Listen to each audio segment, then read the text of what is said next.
So obviously we're in the fourth movie now. So tell us how Alice has evolved over from 3 to 4. Well, I mean, in 3, Alice was definitely a loner. I mean, she was microchipped by the Umbrella Corporation. They could follow her by GPS. So she really had to be away from anyone she cared about if she wanted to keep them safe. Because as soon as she would get close to people, the Umbrella would come down on them and kill everybody. So, it was a very lonely experience. She was very much on her own. And in this movie, it's very different because she's free of that. She's free of Umbrella, and she's ready to find her friends again and form a team.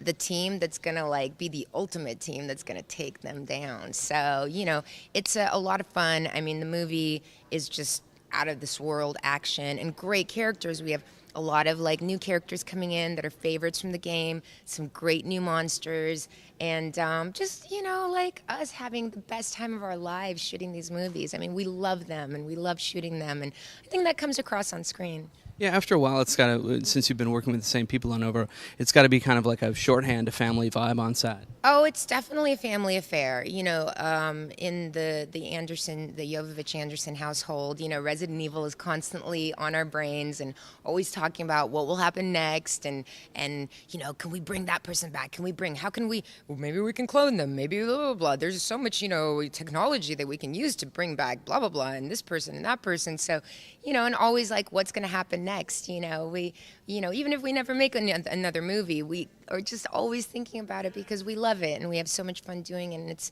been the last 8 years of our lives doing it, and it's one of those things that's very dear to our hearts. And we go into it like kids. We have the best time on set. It's like an adult Disneyland, It's like explosions, monsters, flying rigs, jumping off buildings, it's like a theme park, but you're making a movie, It's awesome. Did you ever think when you were a little girl that that kind of make-believe was going to translate into your professional life? You know what? I never really thought about it, but when I look back, and it was really funny because at my wedding, my 2 best friends from elementary school, Vera and Barbara Duffy, who are actually these amazing wrestlers now, gorgeous girls, they came over with one of my old drawing books. And in my drawing book, it was my version of Thundercats, but it was called Ice Cats, so, they can't sue me or anything like that. But I was really into Thundercats, and I totally forgot. And they, and I was into Thundercats and She-Ra. I watched Kung Fu Theater with my dad every Sunday. So I was always into that powerful woman thing. And, always into sci-fi, fantasy, Dragonlance, Dune. I was just always that girl that was reading Lord of the Rings. And, so I think it's kind of, it sort of was very fitting that I ended up sort of in this franchise because I've always wanted to be a superhero. I've always wanted to have special powers. And, with the help of a lot of amazing trainers and stunt people, I get them. And now you're the #1 female action star in the world.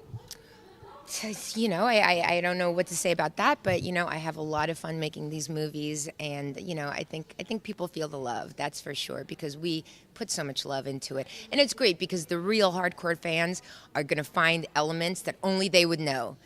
But the fact that the Resident Evil movie franchise has taken the game franchise to a whole new level and has opened it up to an audience that's so much wider than the games ever had before. So it's really amazing how to bring these 2 worlds together of the hardcore fans and this wide audience that now loves these movies and has made these movies so successful. So it'll be fun for the fans to go and catch all the little things we put in there just for them. I remember when we interviewed you before, you talked a little bit about the gun drop from Code Veronica, where you actually practiced dropping the gun and catching it before it hit the floor. Is there anything video game inspired like that in this movie that you specifically did? Well, for me, there was not much specifically from the games that I did, because Alice is not a video game character. But for Claire and Chris Redfield and Wesker, there's an actual fight sequence that is taken directly from the game that we recreated move for move. And of course, it's not Wesker fighting Claire and Chris, but it's Chris and one of the other girls from the series, but gamers will recognize this. I mean, it's from Resident Evil 5, I think, and it's just killer.